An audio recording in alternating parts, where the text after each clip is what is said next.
আসসালামু আলাইকুম ওয়া রাহমাতুল্লাহি ওয়া বারাকাতুহু। আমরা সরাসরি চলে আসছি সিরাজগঞ্জে।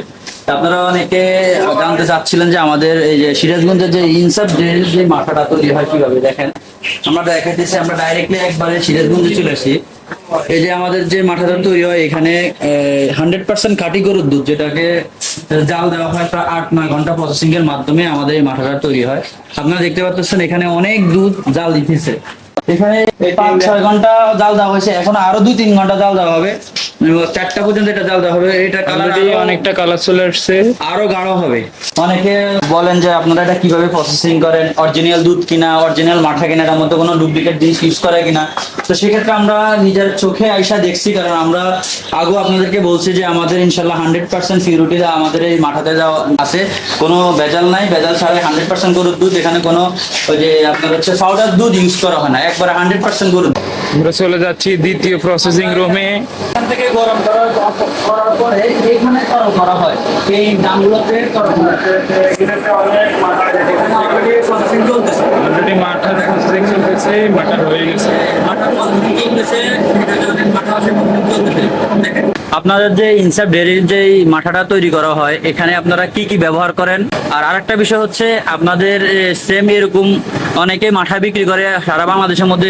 দেখা যাচ্ছে আমরা রিসেন্টলি 2-3 দিন হয়েছে যে একটা জিনিস দেখলাম যে সোশ্যাল মিডিয়াতে যে তারা টিস্যু ব্যবহার করছে, যে এই ক্ষেত্রে আপনারা কতটুকু সুরক্ষা দিচ্ছেন আপনাদের মাঠাতে? আমরা মাঠা তৈরি করি, মাঠার তৈরির উপাদান হচ্ছে দুধ।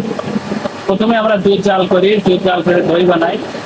ওই দইটাই লবণ, চিনি আর পানি, লবণ, চিনি আর পানি দিয়ে ব্লেন্ডার করে আমরা মাঠা তৈরি করি। আচ্ছা। আর আমার সিরাজগঞ্জ জেলার মধ্যে, বাংলাদেশের মধ্যে বাঘাবাড়ি দুধের জন্য বিখ্যাত। আচ্ছা। তারপরে আমার সিরাজগঞ্জ জেলার যতগুলো মাঠার কারখানা আছে বা অন্যান্য কারখানা আছে, এদের বিশেষ করে দুধের কোনো ক্রাইসিস হয় না, চাহিদা অনেক বেশি। আমরা চাহিদা অনুপাতে আমরা দুধ পাই, এইভাবে আমরা মাঠা তৈরি করি। তাছাড়া বিএসটিআই আমাদের থেকে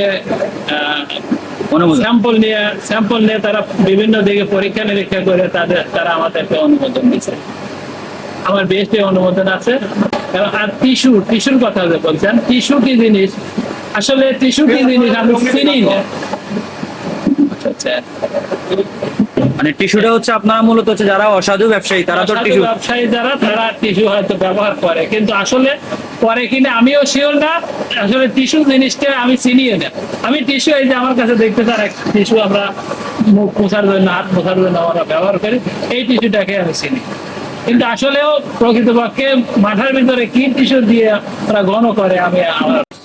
যাক, আলহামদুলিল্লাহ, আমরা এই জন্য আপনার সাথে কথা বলে ভালো লাগলো। তো ঠিক আছে, আজকে এই পর্যন্তই। ঠিক আছে, আসসালামু আলাইকুম।